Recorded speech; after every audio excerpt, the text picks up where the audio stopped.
ADRE 2.0 grade 3 আৰু grade 4 যিসকল ছাত্ৰ-ছাত্ৰীয়ে ইতিমধ্যে পৰীক্ষাত অৱতীৰ্ণ হৈ ৰিজাল্টৰ কাৰণে বাট চাই আছে তেওঁলোকৰ বাবে অতিকে ভাল খবৰ যে কিছু ঘণ্টাৰ পাছতহে আপোনালোকৰ ৰিজাল্ট ঘোষণা কৰা হ'ব গতিকে আপোনালোকে এতিয়াই আপোনালোকৰ মোবাইলতে গ্ৰেড 3 আৰু গ্ৰেড 4 ৰিজাল্ট 12 বজাত ঘোষণা কৰা হ'ব ADRE ৰিজাল্ট 7 মাৰ্চ শুক্ৰবাৰে আমাৰ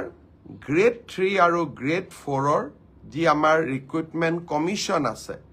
তেওঁলোকে ঘোষণা কৰি লগতে যদিহে আপোনালোকে ADRE 2.0 গ্ৰেড 3 আৰু গ্ৰেড 4 ৰিজাল্ট যদি আপোনালোকে চাব বিচাৰে কেনেদৰে চাব পাৰিব লগতে প্ৰত্যেকটো পোষ্টত কিমানজন সিলেক্ট কৰিব সেই গোটেইখিনি ডিটেইল সেই ভিডিঅ'ৰ শেষলৈকে গম পাই যাব লগতে যদিহে আপোনালোকে মোৰ চেনেলটোলৈ নতুনকৈ ভিজিট কৰিছে বা যদি এনে ধৰণৰ আপডেট পাই থাকিব বিচাৰে তেতিয়া হলে মোৰ এই চেনেলটি প্লিজ সাবস্ক্ৰাইব কৰি দিয়ক লগত থকা বেল আইকনটো দবাই দিয়ক বন্ধুসকল ADRE 2.0 গ্ৰেড 3 আৰু গ্ৰেড 4 ৰিজাল্ট অহাকালি ঘোষণা কৰা হ'ব কিছু ঘণ্টাৰ ভিতৰতে আপোনালোকৰ ADRE 2.0 গ্ৰেড 3 আৰু গ্ৰেড 4 ৰিজাল্ট পাই যাব গতিকে যদিহে আপোনালোকে এতিয়ালৈকে চাব পৰা নাই আপোনালোকে কেনেদৰে চাব পাৰিব তাৰ কাৰণে আপোনালোকৰ মোবাইলতে ADRE গ্ৰেড 3 আৰু গ্ৰেড 4 ৰিজাল্ট চাব পাৰিব ইয়াৰ কাৰণে আপোনালোকে মেইন ৱেবছাইটত ভিজিট কৰিব লাগিব ইয়াৰে আপোনালোকৰ মেইন ৱেবছাইট হৈছে www.site.sebaonline.org তাত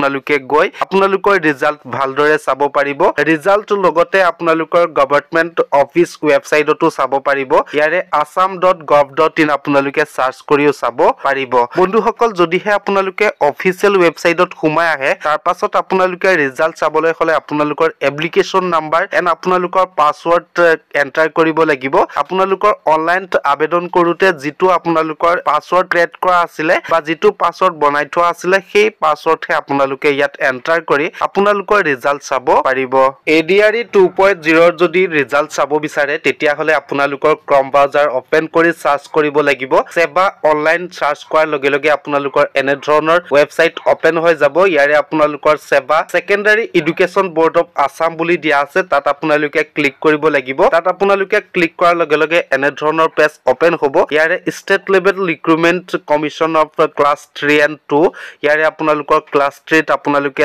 সিলেক্ট কৰিব লাগিব তাত আপোনালোকে সিলেক্ট কৰাৰ লগে লগে এনে ধৰণৰ পেজ ওপেন হ'ব ইয়াৰে আপোনালোকৰ কিছু ঘণ্টাৰ পিছতে আপোনালোকৰ ADRE ৰিজাল্টৰ অপচন আহি যাব ইয়াতে আপোনালোকে চুই দি আপোনালোকৰ ৰিজাল্ট কিনি চাব পাৰিব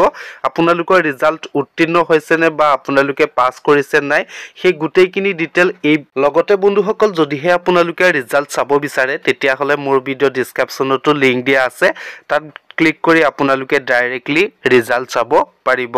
সো বন্ধুসকল আজিৰ ভিডিওটি ইমানখিনিয়ে মই আপোনালোকক ইনফৰমেশন দিলো যদি ভিডিওটো চাই ভাল লাগিলে প্লিজ লাইক কৰি দিয়ক শেয়াৰ কৰি দিয়ক লগতে বন্ধুসকল যদিহে আপোনালোকে উত্তীৰ্ণ হৈছে তেতিয়া হলে আপোনালোকে কিমান মাৰ্ক পাই উত্তীৰ্ণ হল সেই গোটেইখিনি ডিটেইল দিব বুলি আশা কৰিলো ধন্যবাদ